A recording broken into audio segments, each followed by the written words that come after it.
Progress report ఇది. మరి దీనికి సమాధానం ఏంటి అన్నటువంటిది అదేమంటే ఇప్పుడు దాంట్లో వైసీపీ నాశనం చేసేసిందని మళ్ళీ ఇంకో మొక్క చెప్పచ్చు. అంతేగాని మనం 2 ఏళ్ళు అయింది మనమేం బాగు చేసామన్నటువంటి చెప్పగలగాలి కదా.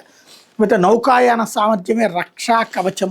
3 నౌకల్ని ప్రారంభించినటువంటి ప్రధాని నౌకాయానంగా పరంగా బలమైనటువంటి సామర్థ్యంతో ఉంటాం. ఏ దేశ ఆర్థిక వ్యూహాత్మక ప్రభావాన్ని నిర్ణయించడంలో కీలకమైన ప్రధాని నరేంద్ర మోడీ పేర్కొన్నారు.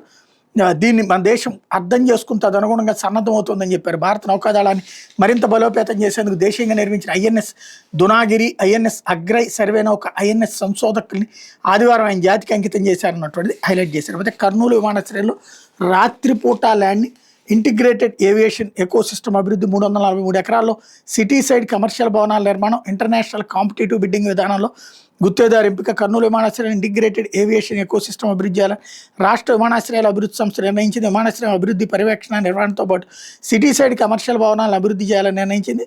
సర్వీసుల సంఖ్య పెంచాలని, రాత్రిపూట ల్యాండింగ్ సదుపాయాలు అందుబాటులోకి తీసుకురావాలని భావిస్తోంది అన్నటువంటి వార్తని హైలైట్ చేశారు. లేకపోతే